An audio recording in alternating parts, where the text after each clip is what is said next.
Good morning, first year commerce. This is the fourth lecture of the chapter of the classification of money. Total part 20 है. इसके पहले lecture में हम लोगों ने paper money, about the paper money and merit demerit with characteristic हम लोगों ने पढ़ा. पेपर मनी एक आज की जिंदगी का टोटल हमारे जिंदगी आपकी जिंदगी का एक महत्वपूर्ण पार्ट बन गया, क्योंकि कम से कम जगह पर हम जो है ज्यादा रख सकते हैं. बैंक भी इसको इजीली एक्सेप्ट करता है. अब आप समझ लीजिए कि 2000 का नोट है, आप उसको जो है कितनों भी चाहो आप एक बंडल बना लो तो 2 लाख रुपया 100 है, बहुत आसानी से पॉकेट में रख सकते हो. करोड़ों रुपया भी चला जाएगा, very easily you can transfer. ठीक है, ये हम लोगों ने पिछले चैप्टर में पढ़ा. आज हम उस पर डिस्कस नहीं करने जा रहे हैं. आज हमारा विषय है बहुत महत्वपूर्ण विषय, that is the classification of money के कितने प्रकार के होते हैं. सबसे पहला अगर हम क्लासिफिकेशन ऑफ मनी की बात करें, that is the representative paper money.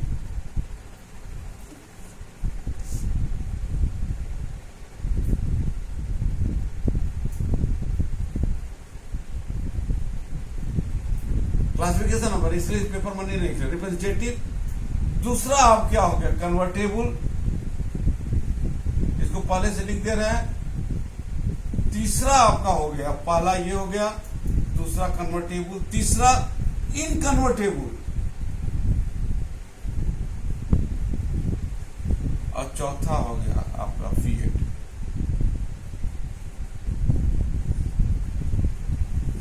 आज ये 4 हम लोग डिस्कस करेंगे, और फर्स्ट डिस्कस करने जा रहे हैं, that is the representative paper money. Representative paper money के अंतर्गत government, the monetary authority keep 100% precious matter as reserve against the note issued. फिर से बोल रहे हैं, against this type of representative paper money the government monetary authority issue the paper money after keeping 100% precious metal, उसको रख करके ही issue करता है. सपोज कर लीजिए 1000 रुपया का पेपर मनी अगर मार्केट में इशू हो रहा है तो 1000 रुपया का ही आप मॉनेटरी अथॉरिटी या गवर्नमेंट अपने पास इसको प्रेशियस मेटल को एज ए सिक्योरिटी रखता है. अब ये क्यों रखता है, उसके पीछे कारण समझो. वो इसलिए रखता है क्योंकि अगर पूरे वर्ल्ड में मान लीजिए कहीं ज्यादातर जगह अगर गोल्ड स्टैंडर्ड है तो there is a 100% convertibility in the paper money into the precious metal. आप मान लीजिए आपको 100 रुपया है आपके पास पेपर मनी, आप एक्सपोर्ट कर, आपने सामान इंपोर्ट कर किया है, सामान मंगाया है विदेश से, तो जिस कंट्री से मंगाया है उस कंट्री में आपको जो है वहां पर गोल्ड स्टैंडर्ड है, तो आप रिजर्व बैंक के पास जाते हैं, 100 रुपया देते हैं और रिजर्व बैंक आपको 100 रुपया का सिक्का या गोल्ड दे देता है, आप उससे वहां पर पेमेंट करते हैं. That's why in the representative paper money 100% reserve are kept before after the issuing the paper money which in circulation. अब यहां पर देखिए जो समस्या आती है वो ये है कि ये अनलिमिटेड लीगल टेंडर मनी होता है. यहां पर इसको हम लोगों को ध्यान रखना चाहिए, ठीक है. और इसमें 100% उसे बोले कि 100% हम लोग रखते हैं. एक पब्लिक की कॉन्फिडेंस यहां पर आता है कि पब्लिक कहती है कि साहब कोई बात नहीं, पेपर मनी जिसका कोई स्ट्रिंग वैल्यू नहीं है वो तो हमारे गोल्ड को रिप्रेजेंट कर रहा है. ध्यान दीजिएगा, रिप्रेजेंटेटिव क्यों कहा कि भैया ये तो गोल्ड को रिप्रेजेंट कर रहा है, ये तो बस ये रिप्रेजेंटेटिव है गोल्ड का. हम जब चाहेंगे कि इसके मालिक को यानी गोल्ड को हम रिजर्व बैंक से ले लेंगे. दैट्स वाई इसका नाम रिप्रेजेंटेटिव पेपर मनी रखा गया. ठीक है। और जो सबसे बड़ा फायदा है कि जब gold as a precious metal, जो गोल्ड अगर और सिल्वर अगर मेटेलिक कॉइन अगर सर्कुलेशन में है तो due to the its uses if there is a wear and tear, अपने आप वो घिस के कम हो जाएगा। It will be the national loss of the country due to the wear. बहुत बड़ा लॉस होगा क्योंकि 10 ग्राम का सोना यूज करते करते 9 ग्राम 8 ग्राम हो जाएगा। This is the national loss. लेकिन जब रिप्रेजेंटेटिव पेपर मनी के तहत हम इस वियर टियर और नेशनल लॉस को बचा देते हैं। और चूंकि अगर हमको रिजर्व बैंक ऑफ इंडिया को यहाँ रिजर्व बैंक ऑफ इंडिया को यदि एक्स्ट्रा पेपर मनी इश्यू करना है, मान लीजिए 1000 भी हमने बोला 1000 रुपया का पेपर मनी है और उस 1000 का गोल्ड भी है। अब देश को 200 रुपया की और आवश्यकता है तो रिजर्व बैंक उसको 200 रुपया का गोल्ड लेकर के तब पेपर मनी इशू करेगा। इसका मतलब है there is no flexibility in the economy. When there is no flexibility in the economy there is no chance of the inflation. Again I am repeating my sentence कि in the representative money there is no chance of the flexibility because monetary authority को जितना note issue करना है उसके against उसको 100% रखना पड़ेगा and that will be very costly affair. तो वहां पर 100% जब रखना पड़ेगा तो वहां पर उसके पास कोई फ्लेक्सिबिलिटी का चांस नहीं कि वो अपने मन से मॉनेटरी अथॉरिटी उतना नोट इश्यू कर दे, क्योंकि उसको उतना रखना पड़ेगा। तो इन्फ्लेशन का कोई चांस नहीं होता है। लेकिन उसके अगेंस्ट अगर हम बात करें, ये पहली बात उस कंट्री के लिए अच्छा है जहां पर गोल्ड पैदा हो रहा है, उससे बहुत अमीर कंट्री है वहां के लिए चलिए ठीक है। लेकिन कंट्री जो गरीब है और जहां डेवलपमेंटल वर्क बहुत हो रहा है, it is not suitable for those country which are under developed या which require a huge amount for the development. क्योंकि जितना एक्स्ट्रा मनी उसको डेवलपमेंटल के लिए चाहिए उतना का सोना रखना पड़ेगा, तो यहां पर डेवलपमेंटल वर्क नहीं हो पाएगा। तो यहां पर ये मेरिट भी था कि एक तो वियर टियर बचता है, इजी होता है ले जाने के लिए, इन्फ्लेशन का कोई चांस नहीं है। लेकिन इन्फ्लेशन का ना चांस होना एक तरफ है, लेकिन कोई डेवलपमेंटल वर्क नहीं होगा।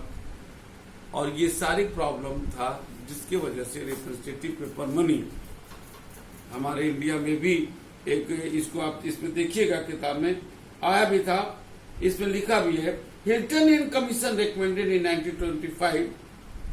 आपको यहां बता दें हिल्टन एंड कमीशन जो इसमें नाम दिया है, इन्हीं के रिकमेंडेशन पर 1935 में रिजर्व बैंक की स्थापना हुई थी। This is the most important question I am saying कि जो नाम दिया है हिल्टन एंड कमीशन, इन्हीं के रिकमेंडेशन पर 1935 में आरबीआई की स्थापना हुआ था। इन्होंने जो है इस सिस्टम को रिप्रेजेंटेटिव मनी को रेकमेंड किया था, but due to this problem जो हम लोगों ने डिस्कस किया, इस प्रॉब्लम की वजह से रिकमेंडेशन पूरा नहीं हो पाया और ये रिप्रेजेंटेटिव पेपर मनी इंडिया में नहीं हो पाया। अब हम बात करते हैं कन्वर्टेबल पेपर मनी। ठीक है, कन्वर्टेबल पेपर मनी क्या होता है इसको हम लोग अभी देखते हैं। ठीक है ना, देखिए इसमें जो है, अब आप हमको बताइए 100% रिजर्व रखने की क्या जरूरत है गोल्ड? क्या सभी लोग जिसके पास पेपर मनी है, क्या सारे लोग गोल्ड में कन्वर्ट कराने चले आएंगे? ये नहीं लगता this is the sheer wastage of the precious metal like the gold and silver. It is just impossible कि all the person at a particular time will run to the RBI office और कहें भैया हमको पूरा का पूरा सोना दो, हमको इंपोर्ट करना है। ऐसा तो होता ही नहीं है। ये प्रॉब्लम दूर किया गया कन्वर्टेबल पेपर मनी में कि साहब 100% रखने की जरूरत नहीं है। अप टू सर्टेन लिमिट, एक मैक्सिमम लिमिट हम गोल्ड में रख सकते हैं ताकि लोग इंपोर्ट का बिजनेस कर सकें, ठीक है ना। कन्वर्टेबल यही है कि वो पैसा अगर उनको चाहिए तो वहां पर वो कन्वर्ट करा सकते हैं। यहां पर ध्यान देना कि जो दिया हुआ है कन्वर्टेबल पेपर मनी में कि monetary authority assure public that they can get their paper notes converted into cash at their option. वही हुआ कि सब लोग नहीं होगा, लेकिन मॉनेटरी अथॉरिटी ये प्रॉमिस करता है कि आपको अगर जरूरत होगा तो हम देंगे। और जरूरत मैंने बताया भी था रिप्रेजेंटेटिव में कि at the time of the import of the goods if from that country where there is the gold standard, तो the businessman who is importing the goods उसको गोल्ड में पेमेंट करना पड़ेगा, तो देयर इज ए कन्वर्टिबिलिटी, तो वहां पर आपका फॉरेन ट्रेड हो जाएगा। An addition to gold standard, तो एक मैक्सिमम निकले, लेकिन गोल्ड स्टैंडर्ड के साथ साथ गोल्ड सिल्वर के साथ साथ यहां पर देखिए जो दिया, इसको बहुत महत्वपूर्ण निशान लगा लेना किताब में। An addition to gold and silver the reserve also contain some standard coin, token coin and approve security, इसको भी रखता है। In India convertible paper money system was adopted, निशान लगा लेना 1927 इन अकॉर्डेंट विद, जब इनका रिप्रेजेंटेटिव पेपर मनी का फॉर्मूला नहीं चला तो इन्होंने कहा कि कन्वर्टेबल पेपर मनी इसको इशू करो, लेकिन ये 1931 में इसको विथड्रॉ भी कर लिया गया। तो यहां पर देखो, यहां पर जो सबसे बड़ा फायदा है कि यहां पर जो 100% गोल्ड सिल्वर रखा जाता था उतना रखने की जरूरत नहीं हुई। तो इकोनॉमी द प्रेशियस मेटल हुआ, बचत हुआ। लेकिन अब जो रिप्रेजेंटेटिव में डेवलपमेंटल वर्क नहीं हो पाता था, क्योंकि अगर हमको डेवलपमेंटल वर्क कराना है तो उतना पैसा चाहिए, तो हम पहले स्टिल गोल्ड और सिल्वर रखें। तो भैया जो डेवलपमेंटल के लिए पैसा चाहिए तो गोल्ड सिल्वर में खर्चा हो गया। अब यहां पर उसकी भी बचत हो रही है, क्योंकि एक सर्टेन परसेंटेज हम लोग गोल्ड सिल्वर में रख रहे हैं। तो गोल्ड सिल्वर की वजह है फ्लेक्सिबिलिटी है, क्योंकि मान लीजिए एक एग्जाम्पल देते हैं कि 100 रुपया का नोट है, अगर इशू कर रहा रिजर्व बैंक तो 60 रुपया गोल्ड रखा है। एक एग्जाम्पल दे रहे हैं, क्या रखा था ये नहीं है, एक एग्जाम्पल दे रहे हैं। तो अब रिजर्व बैंक के पास इतने का अधिकार है कि उतना बढ़ा सकता है। अब देखो यहाँ पर 60-40 का 100 रुपया का नोट और 60 ये रेशियो चला, 60 और 100। अब मान लीजिए रिजर्व बैंक को 50 रुपया और जरूरत है, तो रिजर्व बैंक को 50 के अगेंस्ट जो ये रेशियो है उसके अगेंस्ट 30 रुपया का गोल्ड रखना पड़ेगा। तो there is a flexibility in the economy and that will be beneficial for the development of the economy, but it is flexibility. It system is one of the characteristics is the flexibility. When there is a flexibility, हम जो अभी बोले थे, there is a chances of the inflation, महंगाई का chance यहाँ पर बना हुआ है। अब फॉरेन ट्रेड तो हो ही जाएगा, क्योंकि भाई गोल्ड में हम कन्वर्ट कर सकते हैं, ठीक है ना। अब यहाँ पर एक प्रॉब्लम और है जो मैंने बोला कि फ्लेक्सिबिलिटी, इन्फ्लेशन क्यों आएगा कि रिजर्व बैंक को चूंकि अब कम रखना पड़ रहा है, या जो भी मॉनेटरी अथॉरिटी उस समय उसको कम गोल्ड रखना पड़ता है, तो वहां ओवर इश्यू का प्रॉब्लम हो जाएगा। Over issue always bring the inflation. ये था बेटा कन्वर्टेबल पेपर मनी। तीसरा, इनकन्वर्टेबल पेपर मनी। ध्यान दीजिएगा बेटा, इनकन्वर्टेबल पेपर मनी, क्योंकि ये चारों में सबसे महत्वपूर्ण है, क्योंकि आज हमारे कंट्री में इनकन्वर्टेबल पेपर मनी का ही नोट इशू हो रहा है। ध्यान दीजिएगा, मोस्ट इंपॉर्टेंट क्वेश्चन जो आईएएस तक में इंपॉर्टेंट क्वेश्चन हो सकता है, पीओ में भी हो सकता है कि कौन सा पेपर मनी इंडिया में सर्कुलेशन है, तो आंसर होगा इनकन्वर्टेबल पेपर मनी। अब इसका क्या मतलब होता है? रिप्रेजेंटेटिव में 100% रिजर्व रखा गया, कन्वर्टेबल हो सकता है। कन्वर्टेबल पेपर मनी में एक सर्टेन परसेंटेज रखा गया, गोल्ड में कन्वर्ट होगा। But inconvertible paper money में गवर्नमेंट या reserve bank of India keep no gold and silver as a reserve. only certain quantity or amount of the gold reserve are kept as a backup, उसको रखा गया है। There is no convertible in this system. आप gold ले, आप paper money ले जा करके आप रिजर्व बैंक ऑफ इंडिया से किसी भी प्रकार का गोल्ड सिल्वर आपको नहीं मिलता है। अगर कोई आपको बताता है, it is the totally misconception, नहीं होता है। अब तो convertible in the convertible paper money a certain percentage आपका गोल्ड एंड सिल्वर में रखा जाता है और फर्स्ट क्लास सिक्योरिटी इसमें ट्रेजरी बिल होता है। वो जिस समय इस सिस्टम को अडॉप्ट किया गया था उस समय 200 करोड़ रुपया का कुल टोटल एक रिजर्व बनाया गया जो कन्वर्टेबल नहीं है, जिसमें से 115 करोड़ का फर्स्ट क्लास सिक्योरिटी जिसमें ट्रेजरी बिल था और 85 करोड़ का gold and silver as reserve रखा गया था उस समय जिस समय इसको बनाया गया था।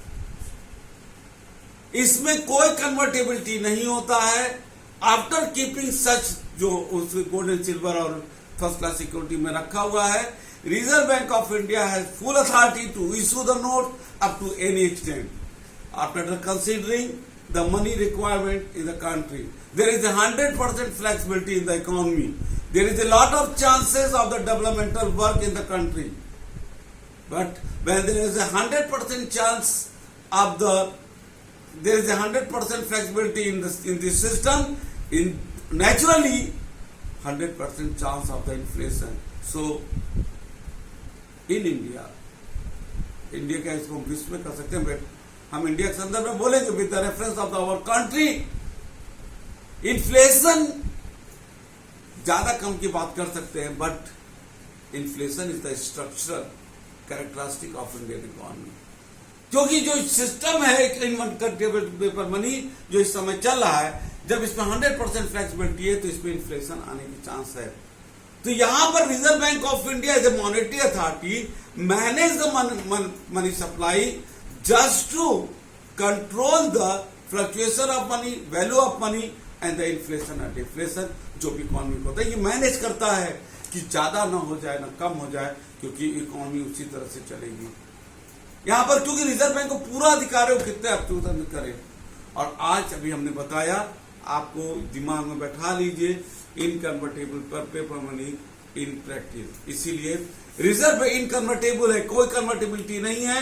इसीलिए रिजर्व बैंक ऑफ इंडिया का गवर्नर हर पेपर मनी के नोट्स पर ये लिखता है अपने साइन से, 1 रुपया के नोट छोड़ करके, I promise to pay the bearer, मान लो 500 रुपया का नोट है, I promise to pay the bearer the sum of rupees the 500। इसका मतलब है कि जो भी नोट है रिजर्व बैंक ऑफ इंडिया का गवर्नर प्रॉमिस करता है आपको वैल्यू कन्वर्जन देगा, मेटेलिक कन्वर्जन नहीं देगा। ऑलवेज रिमेंबर वैल्यू का कन्वर्जन है।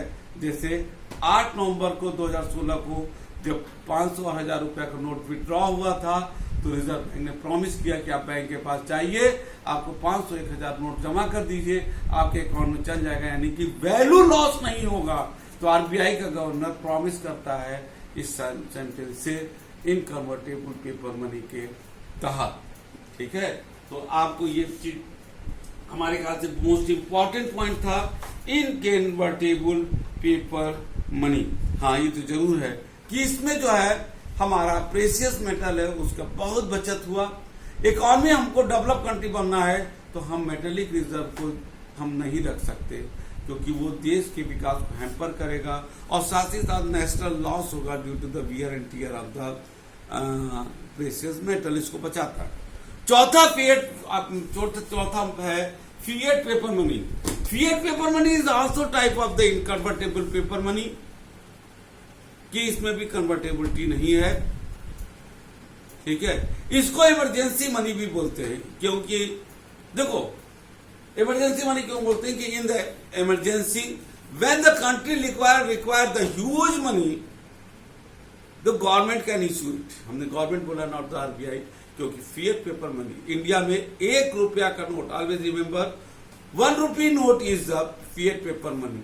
दैट्स वाई, क्योंकि ये इमरजेंसी में लगता है। आप ध्यान देना, रिजर्व बैंक का गवर्नर साइन करता, अरे sorry, finance secretary government of India sign करता है, रिजर्व बैंक का गवर्नर नहीं साइन करता है। जब फाइनेंस सेक्रेटरी साइन करता है, इट मीन्स कि 1 rupee note is issued on the basis of the goodwill of the government, क्योंकि there is no convertibility of the value in the 1 rupee note, क्योंकि उसमें आप देख लेना नोट उठा करके 1 रुपए के नोट पर किसी भी प्रकार का कोई प्रॉमिस नहीं होता है कि अगर आज 1 रुपए का नोट बंद हो जाए तो आपको उसका कोई कन्वर्जन वैल्यू नहीं मिलेगा। ठीक है, that's why it is not sign by the RBI governor, but it is signed by the finance secretary of the government of India. It means government is issuing this money जो अपने goodwill और repo के आधार पर, क्योंकि government issue कर रहा है, उसका क्या स्टेटस है लोगों को नहीं है, वो जानते हैं गवर्नमेंट इशू कर रहा है, इसको किया जा सकता है। तो फिएट पेपर मनी को में गवर्नमेंट को अधिकार होता है कि व्हेन इमरजेंसी इज ओवर तो government can withdraw the fiat paper money. जरूरी नहीं कि विड्रॉ करे, government can withdraw the fiat paper money. ठीक है ना, इसमें 100% कुछ मेटेलिक रिजर्व या कुछ रखने की जरूरत नहीं है, ये भारत सरकार या कोई सरकार इशू कर सकती है। हर देशों में इसको अलग अलग नामों से जाना जाता है, आपको उसमें दिया भी है, उसको देख लीजिएगा, वो बहुत बड़ा इशू नहीं है। एक बार जानकारी के लिए हमने बताया 1 रुपया का नोट फिएट पेपर मनी है और 1 रुपया का note is signed by the finance secretary government of India and all other notes of the denomination are signed and issued by the reserve bank of India, और उस पर reserve bank of India का governor का sign होता है। ठीक है, और वो रिजर्व बैंक ऑफ इंडिया 1 रुपया के नोट छोड़ करके जो भारत सरकार इश्यू करता है उस पर वो वैल्यू कन्वर्जन का वादा करता है। ठीक है ना, तो अब यहां पर बाकी वही चीज है कि फिएट पेपर मनी के बाद की वजह से इन्फ्लेशन की भी संभावना और ये सब संभावना, क्योंकि 100% फ्लेक्सिबिलिटी तो संभावना रहेगी ही। ठीक है, तो ये इसको इमरजेंसी मनी बोलते हैं और ये सारी चीजें हो गई। तो मेरे ख्याल से ये 4 जो था ये समझ में आ गया होगा। और इसी के साथ इसमें आगे पॉइंट है difference between the metallic money paper money and difference between the fiat paper money and convertible paper money. आप इसको पढ़ लीजिएगा, सारे पॉइंट हमने कवर कर दिया है अपने लेक्चर में। नहीं समझ आएगा तो आप जो है जब सैटरडे को इसका आपका क्वेश्चन आंसर सेशन होगा, अगर कोई पॉइंट होगा उसमें आप जो है आप पूछ लीजिएगा। इवन हम आपसे अनुरोध करेंगे कि जो भी फर्स्ट सेकंड थर्ड चैप्टर हम लोगों ने पढ़ा, चैप्टर आज खत्म हो गया, उसके कोई भी क्वेश्चन आएगा उस कर दीजिएगा, तो एक अलग से हम लेक्चर आपको रिवीजन के तौर पर हम रिकॉर्ड करके दे सकते हैं। ठीक है, तो बेटा पढ़िएगा। और इसको साथ ही एक चीज और करेंगे, इसमें जो है लास्ट में ऑब्जेक्टिव टाइप का क्वेश्चन होता है उसको भी देखिएगा, लगाइएगा। अगर कोई समझ नहीं आएगा तो पूछिएगा। मैंने इसके पहले में पेपर अब नोट्स कैसे बनाया जाता है ये भी लेक्चर डाला था, और आप उसी हिसाब से लेक्चर बनाते और उसको नोट्स बनाते रहिएगा। जब हम क्लास खुलेगा तो उसको देखेंगे। और तब तक के लिए good day and goodbye. Thank you.